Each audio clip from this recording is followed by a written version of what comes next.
नमस्कार दोस्तों, आप सबका स्वागत है। आज हम पढ़ेंगे वर्ण। तो पहली कक्षा है, तो हम शुरू करते हैं। वर्ण, एक हेडिंग बनाइए। चैप्टर है आपका वर्ण विचार। वर्ण विचार, वर्ण विचार में आप हेडिंग बनाएंगे वर्ण। पहली हेडिंग है वर्ण।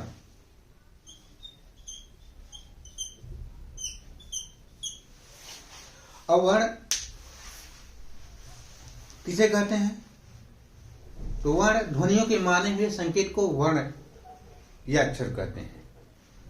ध्वनियों के माने हुए संकेत को, जैसे हम कोई भी अक्षर बोलते हैं, क, ख, ग, घ इत्यादि, ये सब हम बोलते हैं, ये हमें केवल सुनाई देता है। लेकिन हम इनका तब तक हम इन्हें वर्ण हम नहीं कह सकते जब तक इनका हमें एक सांकेतिक रूप नहीं दे दिया जाता। जब इसका सांकेतिक रूप दे दिया जाता है तो वह वर्ण हो जाता है। क्योंकि ये जो हम वर्ण बोल रहे हैं, क वर्ण बोल रहे हैं, केवल ये हमें ध्वनि के माध्यम से सुनाई दे रहा है। तो अतः जो ध्वनि का सांकेतिक रूप हो जाता है वही वर्ण हो जाता है। तो हम लिख सकते हैं इसका परिभाषा। तो वर्ण ध्वनियों के माने हुए संकेत को, ध्वनियों के माने हुए संकेत को वर्ण या अक्षर कहते हैं। वर्ण या अक्षर कहते हैं।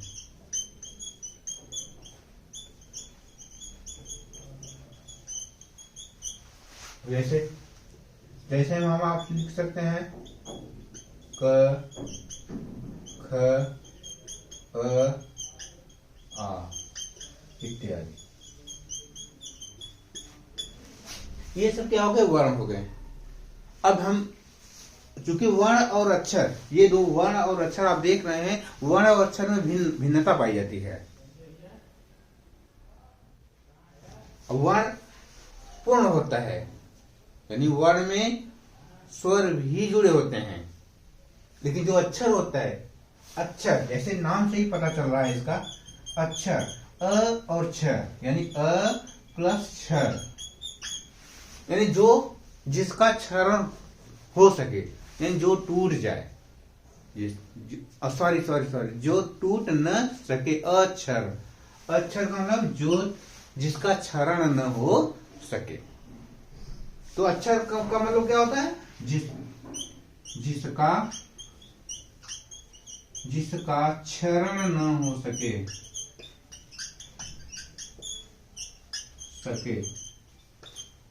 अर्थात जिसको तोड़ा न जा सके। जैसे क में हलंत हम लगा दिए, तो इसको हम तोड़ नहीं सकते। अगर ये वर्ण जो होता है, वर्ण ये पूर्ण से, ये क जो हो गया ये वर्ण हो गया, क्योंकि इसमें क जो अक्षर बना है, क प्लस अ, इन दो वर्णों से मिलकर के बना है वर्ण। इस तरह से क्या होती है? वर्ण क्या होती है? वर्ण को तोड़ा जा सकता है, लेकिन जो अक्षर होता है इसको तोड़ा नहीं जा सकता है। ये बात आप लोग ध्यान में रखिए। यही दो अंतर है वर्ण और अक्षर में। तो हम देखते हैं आगे।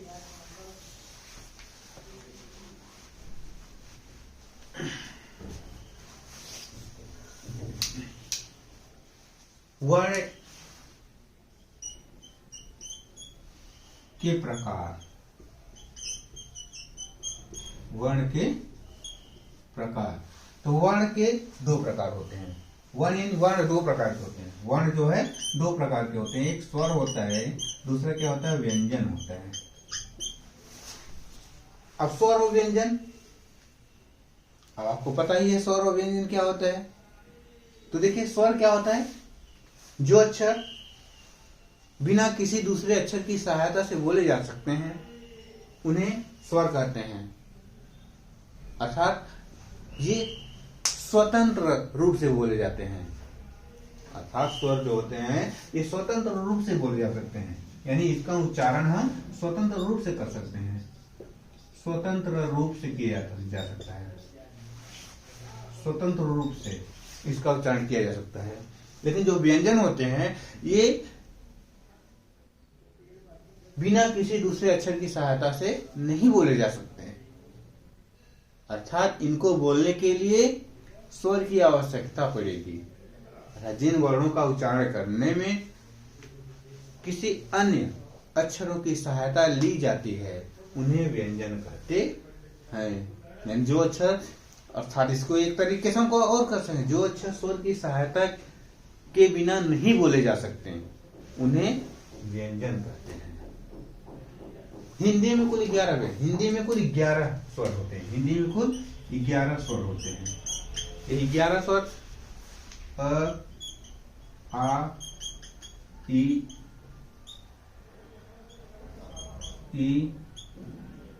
उ, री, ए, ऐ, ओ, औ। ये 11 स्वर होते हैं। अब इनमें 4 जो अक्षर होते हैं, इनमें 4 अ, ई, उ और री, इन चारों अक्षरों को यहाँ मिलाकर के इन्हें मूल स्वर कहा जाता है।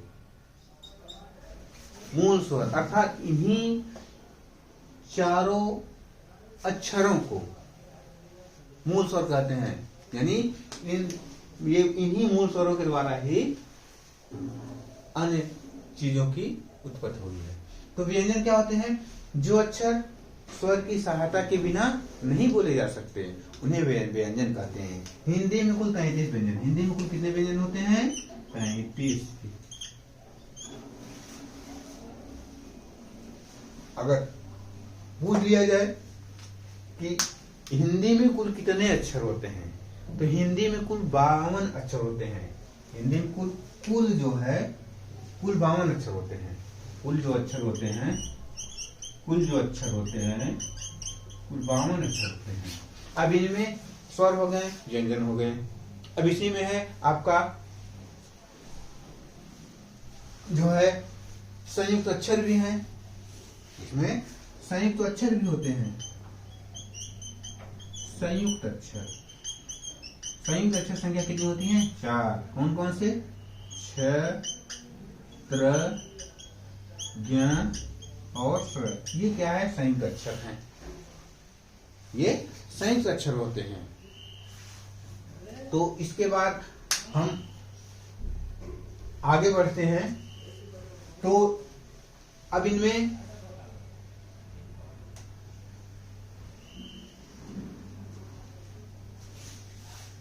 अगर आप लोग स्क्रीनशॉट लेना चाहते हैं तो स्क्रीनशॉट ले लीजिए।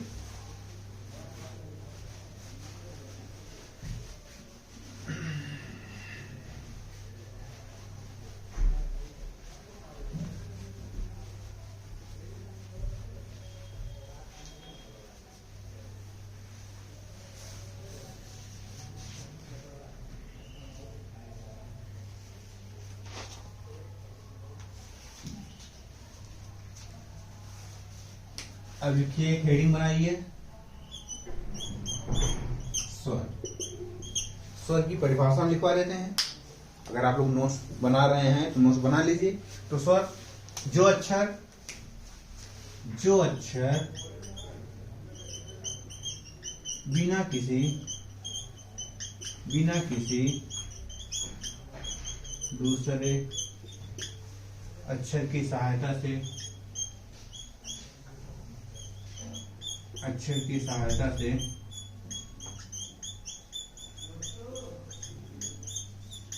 बोले जा सकते हैं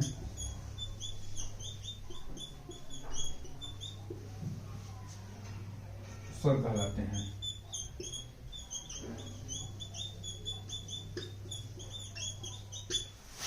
हिंदी में कुल 11 स्वर होते हैं। हिंदी में कुल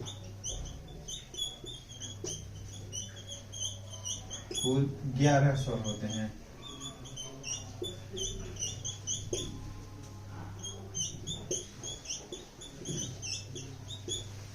तो इस तरह से हिंदी में कुल 11 स्वरों की संख्या हो गई।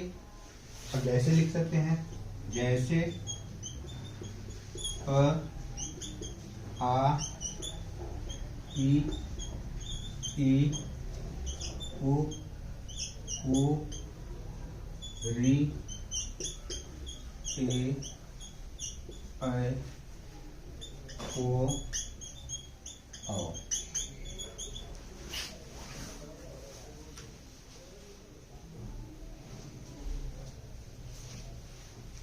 अब नेक्स्ट हेडिंग, स्वर के भेद। स्वर के 3 भेद होते हैं, ह्रस्व स्वर, दीर्घ स्वर और प्लुत स्वर। स्वर के 3 भेद कौन कौन से होते हैं? पहला ह्रस्व स्वर, दूसरा दीर्घ स्वर, तीसरा प्लुत स्वर। अब इसमें ह्रस्व स्वर की संख्या 4 होती है। ह्रस्व स्वर इसमें आते हैं ये अ, ई, उ, री, ये ह्रस्व स्वर हैं। इन्हीं ह्रस्व स्वरों को ही हम मूल स्वर कहते हैं। इन्हीं ह्रस्व स्वरों को क्या कहा जाता है? मूल स्वर कहते हैं। ये मूल स्वर, ये ज्ञान की दृष्टि से आपके लिए बहुत ही महत्वपूर्ण है। ह्रस्व स्वर पूछ लेता है कि मूल स्वर कितने होते हैं, ह्रस्व स्वर कितने होते हैं, तो ह्रस्व स्वर की संख्या 4 होती है। मूल स्वर कौन कौन से? इन्हीं ह्रस्व स्वरों को ही मूल स्वर कहा जाता है। ए, अ, ई, उ, री, ये क्या है? ये मूल स्वर है। क्या है? मूल स्वर है। इसके बाद आते हैं आपके दीर्घ स्वर। दीर्घ स्वर में आ जाते हैं आपके आ, ई, उ, ए, ऐ, ओ, औ। ये मूल स्वर होते हैं, इनकी संख्या 7। ये जो है ये दीर्घ स्वर होते हैं। ये क्या होते हैं? दीर्घ। इनकी संख्या पूछ ली जाए, दीर्घ स्वरों की संख्या कितनी होती है? तो दीर्घ स्वरों की संख्या कितनी होती है? 7 होती है। इनकी संख्या कितनी होती है? 7। तो इस तरह से 1 2 3 4 5 6 7 ये दीर्घ स्वर है। दीर्घ स्वरों की संख्या अगर पूछ ले हिंदी में, दीर्घ स्वरों की संख्या कितनी होती है? 7। और अगर पूछ ले हिंदी में ह्रस्व स्वरों की संख्या कितनी होती है, आप बोलेंगे कितने? 4। ह्रस्व स्वरों की संख्या कितनी होती है? 4। ये मूल स्वर, इन्हीं ह्रस्व स्वरों को ही मूल स्वर कहा जाता है। मूल स्वर क्या होते हैं? ऐसे स्वर जिनके यानी जिन स्वरों के द्वारा अन्य स्वरों की उत्पत्ति होती है, वही मूल स्वर हो जाते हैं। तो क्या होते हैं मूल स्वर? अ, ई, उ, री, 4 स्वर मूल स्वर हो गए। दीर्घ स्वर आ, ई, उ, ये अगर संख्या के आधार पर पूछ लिया जाए, आपको ये ध्यान रखना होगा, संख्या के आधार पर ये मूल स्वर कितने होते हैं? 4 होते हैं। और दीर्घ स्वर कितने होते हैं? 7 होते हैं। अब प्लुत स्वर में इसमें आपके ये प्लुत स्वर होते क्या है? अभी ये इन दोनों स्वरों की अपेक्षा अधिक इनमें टाइम लगता है, अर्थात इनका उच्चारण करने में अधिक समय लगता है। ये मूल स्वर जो है, जैसे ओम, जैसे क्या लिखते हैं? ओम। आप लोग बोलते हैं हरिओम, ओम नमः शिवाय, ये सब बोलते हैं। इस तरह से क्या है, इनके उच्चारण करने में हमें काफी अधिक टाइम लगता है। यानी इस तरह से ये ओम ऐसे आप लिखते हैं, बना होता है ओम। तो इस तरह से क्या होता है? ये प्लुत स्वर हो जाते हैं। तो परिभाषा के आधार पर हम लिख सकते हैं, ह्रस्व स्वर ऐसे स्वर होते हैं जिनका उच्चारण करने में केवल एक मात्रा का समय लगता है, उन्हें ह्रस्व स्वर कहते हैं। और दीर्घ स्वर ऐसे स्वर जिनका उच्चारण करने में ह्रस्व स्वर की अपेक्षा दुगुना समय देना पड़ता है, अर्थात जिनमें 2 मात्राओं का समय लगता है, उन्हें दीर्घ स्वर कहते हैं। और जो प्लुत स्वर होते हैं, ये ऐसे स्वर होते हैं जिनका उच्चारण करने में प्लुत स्वर का 3 गुना और दीर्घ स्वर का 2 गुना समय लगता है, अर्थात जिन वर्णों का उच्चारण करने में ह्रस्व स्वर का 3 गुना तथा दीर्घ स्वर का 2 गुना समय लगता है, उन्हें प्लुत स्वर कहते हैं। जैसे हरिओम, ओम नमः शिवाय कहते हैं, ओम। तो इस तरह से क्या होता है? ये प्लुत स्वर हो जाते हैं। हे राम ऐसे बोलते हैं आप लोग, हाँ, हे राम बोलते हैं, हे राम इस तरह बोलते हैं। तो क्या हो जाता है? ये प्लुत स्वर के एग्जाम्पल हो जाते हैं, हाँ, क्योंकि इनके उच्चारण करने में हमें टाइम लगता है। हाँ, तो इस तरह से ये क्लोज स्वर हो जाते हैं। तो आप हम आगे बढ़ते हैं। अगर आप लोग स्क्रीनशॉट लेना चाहते हैं तो आप स्क्रीनशॉट ले सकते हैं।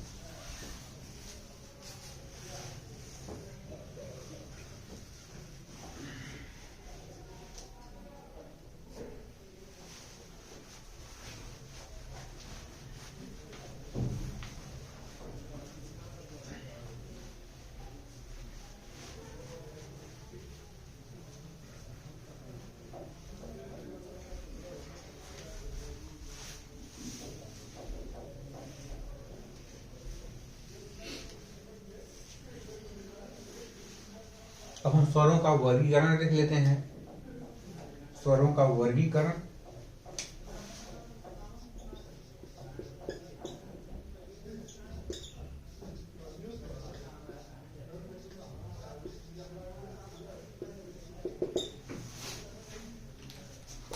अब इनको स्वरों का वर्गीकरण हम उच्चारण की दृष्टि से हम स्वरों का वर्गीकरण करते हैं।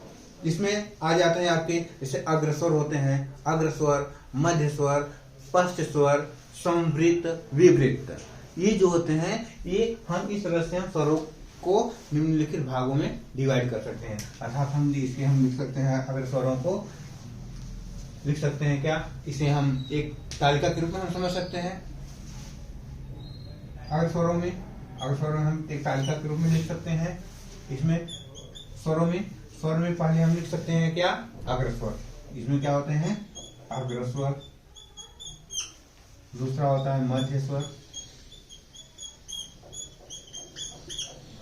तीसरा होता है पश्च स्वर।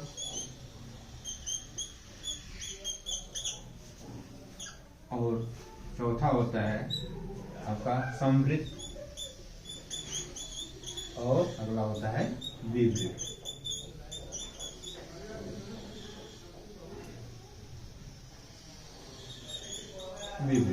इस तरह से क्या होता है, ये स्वरों का वर्गीकरण हम करेंगे। स्वरों का हम निम्न आधार को वर्गीकरण कर सकते हैं। इसमें क्या होता है, अग्रस्वर होता है, मध्य स्वर, पश्च स्वर, संवृत स्वर और विवृत स्वर। अब अग्रस्वर के अंतर्गत कौन कौन स्वर आते हैं? अग्रस्वर के अंतर्गत आपके आ जाते हैं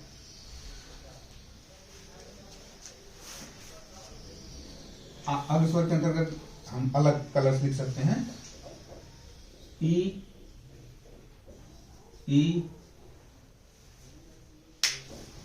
ए, ऐ, ओ, औ। ये अग्रस्वर हो गए। और आपके मध्य स्वर में आ जाते हैं, मध्य स्वर में अ वर्ण आ जाता है। और पश्च स्वर में आपका जाता है आ, ओ, उ, उ। ये आपके क्या हो जाते हैं, ये आपके मध्य स्वर हो जाते हैं। इसके बाद आपके आ जाते हैं समृत स्वर। समृत स्वर में जो आ जाते हैं आपके, यही आपके, अब समृत स्वर में हम सब लिख सकते हैं ई, उ, उ। ये आपके समृत स्वर हो जाते हैं। ये आपके क्या हो जाते हैं, समृत स्वर हो जाते हैं। और आपके विवृत स्वर में अब इनके अलावा जो बचते हैं वही आपके विवृत स्वर हो जाते हैं। अब इसमें से हम ऐसे भी हम निकाल सकते हैं, ए, ऐ, ओ, और आ। ये क्या हो जाते हैं, विवृत के अंतर्गत भी आ जाते हैं। तो विवृत के अंदर हम लिख सकते हैं क्या, अ, आ, ए, ऐ, ओ, औ। तो इस तरह से क्या हो जाते हैं, ये हमें वर्गीकरण के आधार पर हम स्वरों का हम वर्गीकरण कर लिए। तो वर्गीकरण करने पर अग्रस्वर में क्या आ गए, ये अग्रस्वर में आ गए, ई, ए, ऐ, ओ, औ। और मध्य स्वर में क्या आ जाते हैं, अ। पश्च स्वर में क्या आ जाते हैं, आ, ओ, उ। और समृत स्वर में ई, उ। और विवृत स्वर में अ, आ, ए, ऐ, ओ, औ। ये क्या हो जाते हैं, ये आपके विवृत स्वर में आ जाते हैं। अब इनको समृत स्वर, विवृत स्वर, अग्रस्वर, पश्च, मध्य स्वर, पश्च क्यों कहा गया? अब इनका उच्चारण, क्योंकि इनका उच्चारण स्थान भी अलग अलग मुंह के जीवा के भाग के द्वारा होता है। तो अग्रस्वर में ऐसे स्वर होते हैं, अग्रस्वर ऐसे स्वर होते हैं जिनका उच्चारण करने में हमारे जीवा का आगे का भाग थोड़ा सा उठता है, इसलिए इन्हें अग्रस्वर अर्थात जीवा जो होते हैं। हमारी जीवा जो होती है, ये जीवा हो गई। तो हमारे जो जीवा होती है अग्रस्वर, अग्रस्वर जो होती है जो हमारे जीवा का आगे का भाग, हम जो बोलते हैं। ओके, अरे साला,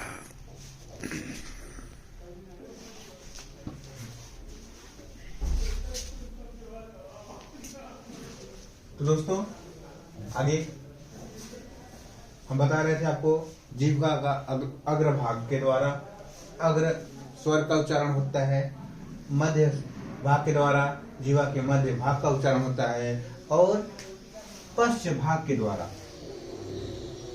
पश्च स्वर का उच्चारण होता है। अर्थात ये आपका अग्रभाग हो गया। क्या हो गया? अग्रभाग हो गया। ये आपका मध्य भाग हो गया, और जीवा का ये पश्च भाग, पीछे का भाग पश्च भाग हो गया। इसके लिए हम एक ट्रिक बनाए हैं आपको। अगर आप इसको, इस ट्रिक को ध्यान देंगे, आप कभी नहीं भूलेंगे। जैसे इस ट्रिक क्या है, ट्रिक क्या है इसके लिए? ट्रिक है आओ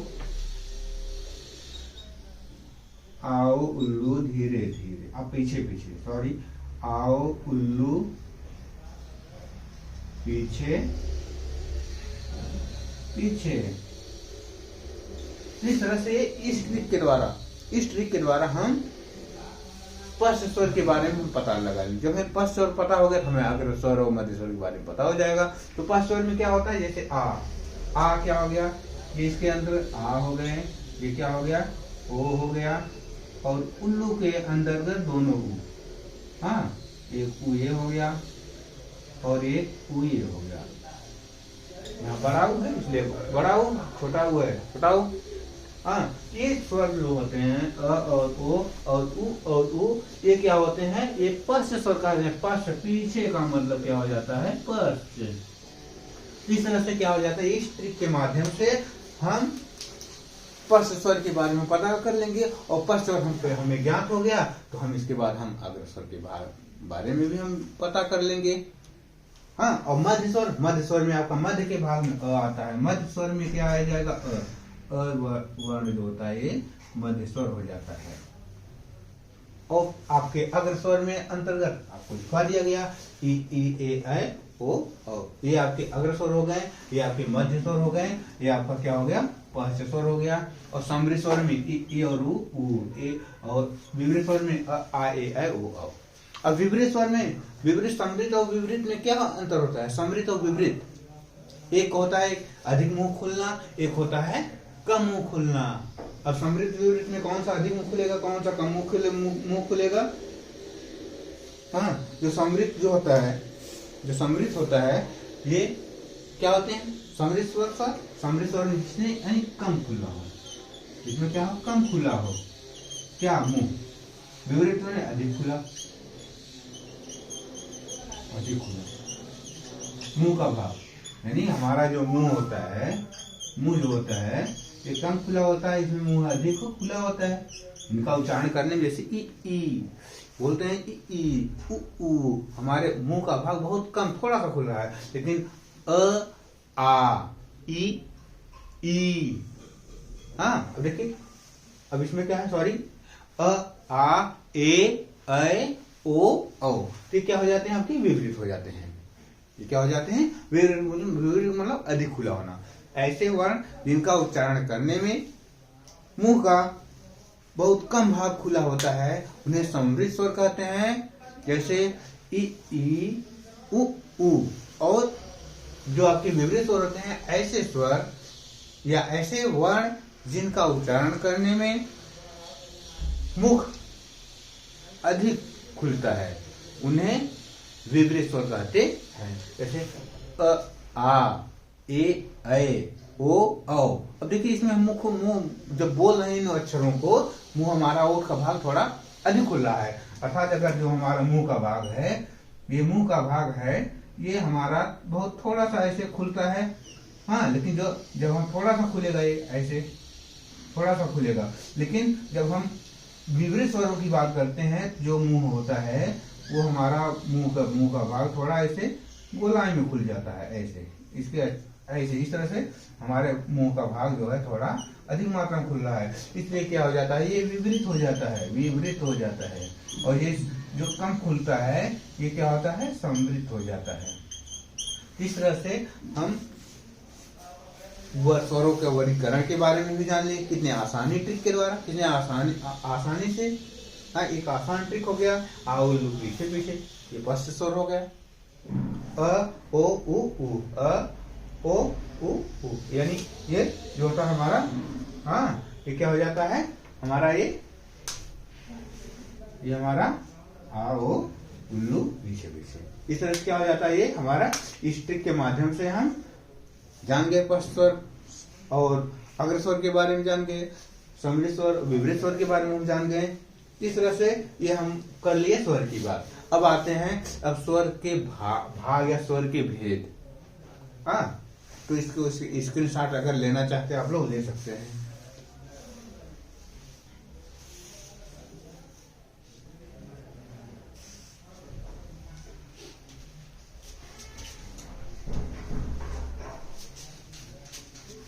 तो ले लिए होंगे अब तक स्क्रीनशॉट आप लोग।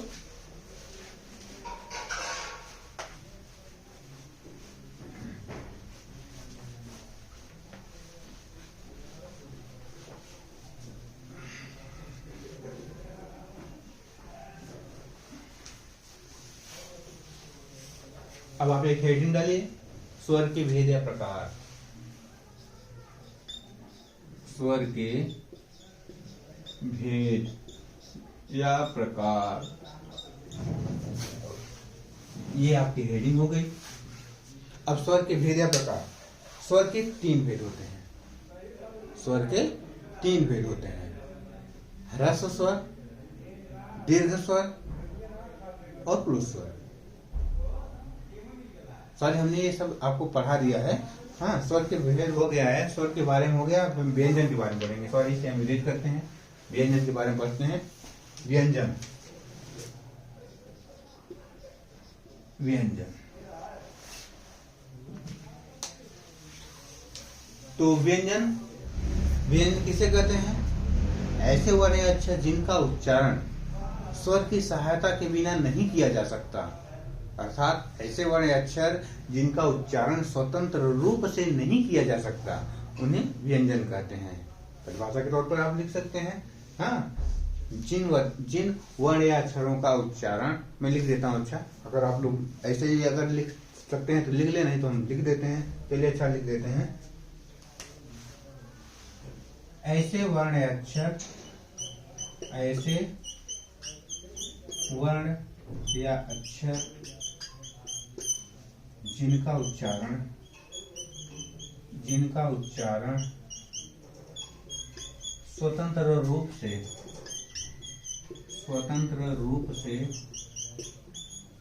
नहीं किया जा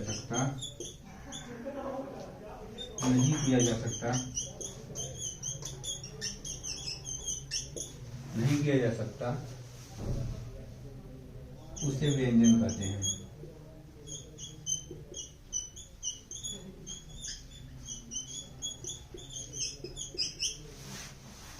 हिंदी में कुल 33 व्यंजन होते हैं। लिख लीजिए इसे। हिंदी में कुल 33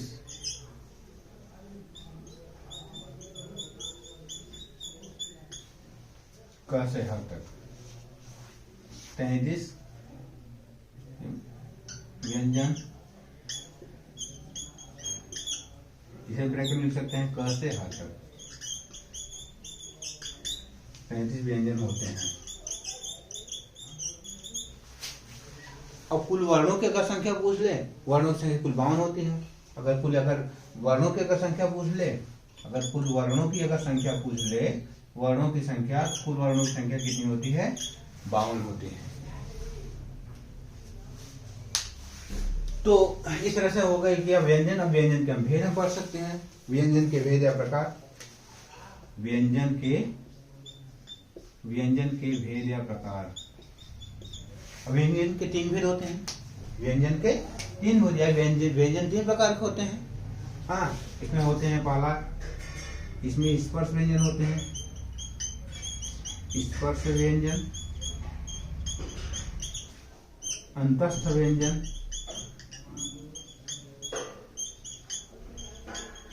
और तीसरा होता है आपका ऊष्म व्यंजन। इस तरह से व्यंजन के भेद हो गए। व्यंजन यानी व्यंजन 3 प्रकार के होते हैं। व्यंजन के 3 भेद होते हैं, स्पर्श व्यंजन, अंतस्थ व्यंजन, ऊष्म व्यंजन। अब स्पर्श व्यंजनों को भी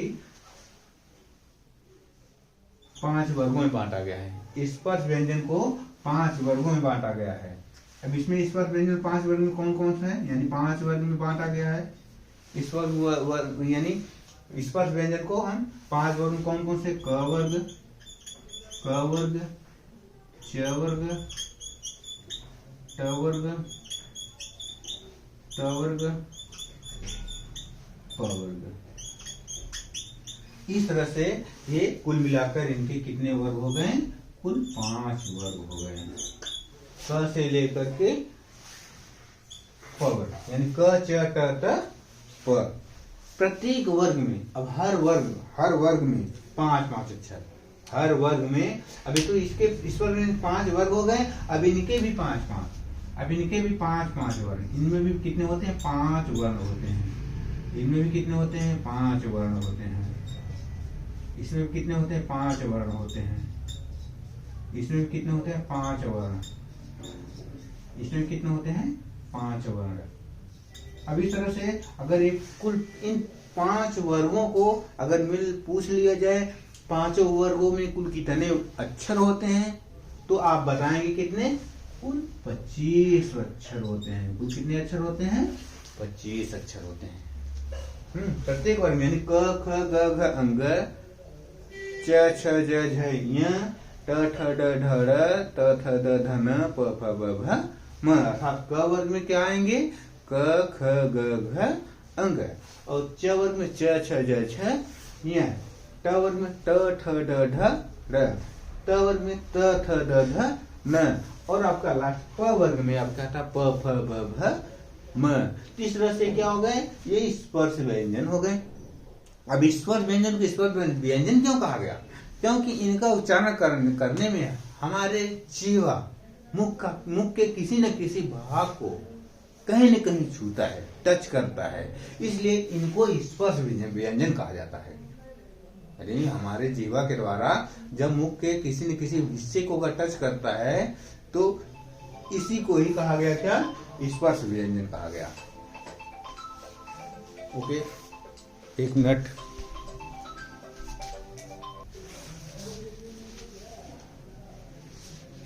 तो इस तरह से हम पढ़ा व्यंजन के भेद। व्यंजन के 3 भेद होते हैं। हाँ, आपने इसमें पढ़ा स्पर्श व्यंजन। अब हम अंतस्थ व्यंजन की बात कर लेते हैं। अंतस्थ व्यंजन में आते हैं क्या, अंतस्थ व्यंजन में 4 वर्ण आते हैं। अंतस्थ व्यंजन में कितने वर्ण आते हैं, 4 अक्षर इसमें भी आते हैं, और उस वर्ण में भी 4 वर्ण आते हैं।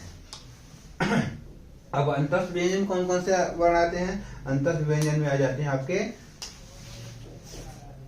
य, र, ल और व, ये आपके अंतस्थ व्यंजन हो गए।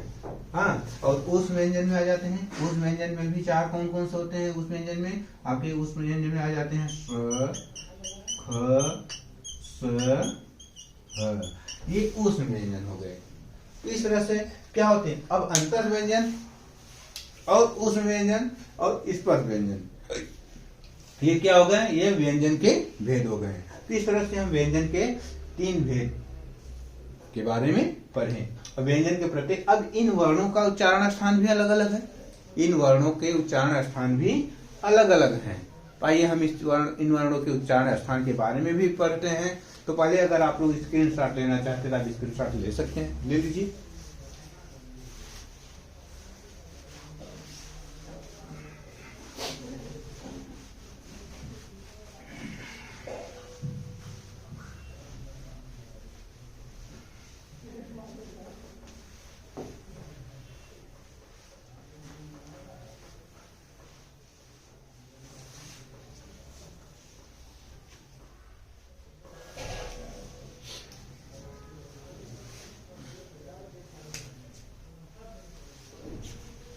अब उच्चारण स्थान हम देखते हैं। उच्चारण स्थान किसके? स्पर्श व्यंजन के। अब स्पर्श व्यंजन के उच्चारण स्थान क्या होते हैं? अब ऐसे, अब इसमें उच्चारण स्थान अलग अलग होते हैं, उच्चारण स्थान भी अलग अलग होते हैं। इसमें उच्चारण स्थान जो होता है, पहला जो होता है कंठ वर्ण।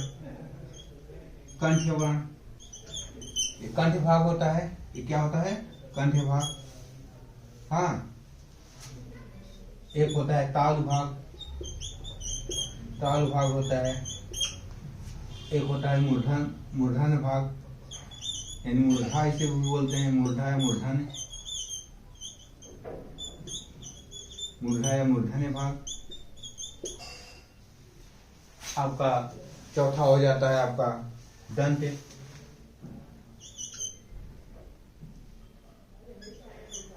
दंत भाग। और पांचवा हो जाता है आपका ओष्ठ भाग।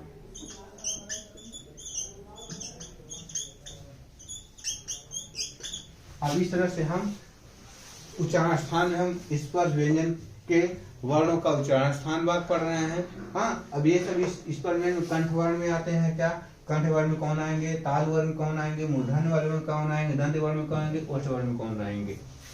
तो अब कंठ वर्ण में आते हैं आपके अ, आ और क वर्ण पूरा क, ख, ग, घ, अंग। ये आपके ये कंठ भाग हो गए। इन्हें कंठ वर्ण भी कहा जाता है। हाँ, और उसके बाद ताल हुआ भाग में ई आ जाते हैं। ई और च वर्ण। च वर्ग में आपके आ जाते हैं च वर्ग, यानी च वर्ग में आपके च, छ, ज, झ, ज, और इसके साथ साथ आपके आ जाएंगे य और स। य और स, ये भी क्या हो गए? तालु। अब इसे इस तरह को तालव्य विषय भी बोलते हैं। ये क्या है? इसलिए इसे क्या बोलते हैं? तालव्य विषय। तालव्य स, तालव्य शब्द के नाम से भी जाना जाता है। तालव्य शब्द ये इस तरह से क्या हो गया? ये तालु भाग हो गए। अब मूर्धन में री, मूर्धन्य भाग में इसके अंतर्गत आ जाएंगे क्या? री आ जाएंगे, ट वर्ग आ जाएंगे। 60 में लिख दे रहा हूं ट वर्ग। हाँ, ट वर्ग आ जाएंगे, यानी ट ठ ड ढ ड़। ट वर्ग में र आ जाएंगे। ट वर्ग, र, ये आ जाएंगे। हाँ, और मूर्धन्य ये स आ जाएंगे। इसे मूर्धन्य स के नाम से भी जाना जाता है। तो क्या होगा? इस तरह से मूर्धन्य स होगा। ऋतु रसानाम, इसका भी सूत्र भी हम लिखवा देंगे, आपको आसानी हो जाएगी। अब दंत भाग में आ जाते हैं आपके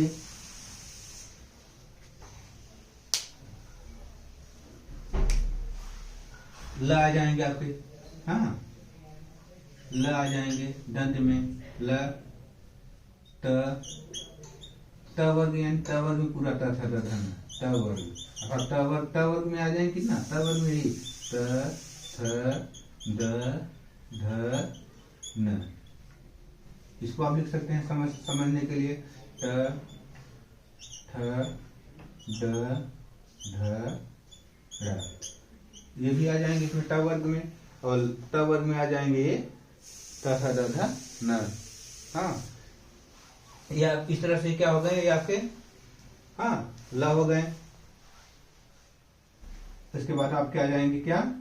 स। ये आपके स हो गए। हाँ, और ओष्ठ वर्ण में आपके आ जाएंगे उ आ जाएंगे। उ आ जाएंगे। हाँ,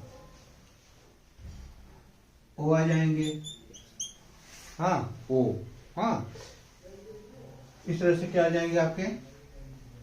और आ जाएंगे प वर्ग। प वर्ग अर्थात क्या? प वर्ग में प, फ, ब, भ और म। इस तरह से क्या हो जाएंगे, ये उच्चारण स्थान हो गए। हाँ, उच्चारण स्थान की दृष्टि से हम देख सकते हैं। हाँ, इस तरह से कंठ वर्ण हो गए, ये तालु वर्ण हो गए, ये मूर्धन्य वर्ण हो गए, ये दंत्य वर्ण हो गए, ये ओष्ठ वर्ण हो गए। हाँ, ओष्ठ वर्ण में आपको हाँ ये ओ उ प वर्ग और प वर्ग में प फ ब भ म। इस तरह से क्या हो जाते हैं, ये उच्चारण स्थान की दृष्टि से वर्णों को भी हम अलग अलग ढंग से हम पढ़ लिए, जान लिए, पहचान लिए। इस तरह से हम कितना आसान ढंग से, कितने शॉर्ट ट्रिक से हमने आपको उन वर्णों के बारे में बता दिया। हाँ, तो हम एक बार फिर से रिपीट कर देते हैं। तो उच्चारण स्थान के अनुसार हाँ, ईश्वर व्यंजन की संख्या हो गई। हाँ, ईश्वर व्यंजन कंठ वर्ण भाग हो गया। कंठ भाग में क्या हो गया, अ आ क ख ग घ अंग। ताल में ई च छ ज झ य। मूर्धन्य में री ट वर्ग के प्रत्येक अक्षर ट ठ ड ढ ढ र और स, ये आपके क्या हो गए, मूर्धन्य वर्ण हो गए। दंत्य भाग में ल हो गया, त हो गया, या त वर्ग हो गया, ट थ ड ध न और स हो गया। इस तरह से क्या हो जाते हैं, या आपके दंत्य वर्ण हो गए। ओष्ठ वर्ण में जो है उ ओ प फ ब भ म। तो इस तरह से क्या हो जाता है, ये आपका उच्चारण स्थान की दृष्टि से हो जाते हैं। तो इसका अगर स्क्रीनशॉट लेना चाहते हैं आप जल्दी से स्क्रीनशॉट ले लीजिए, तो हम इरेज करते हैं।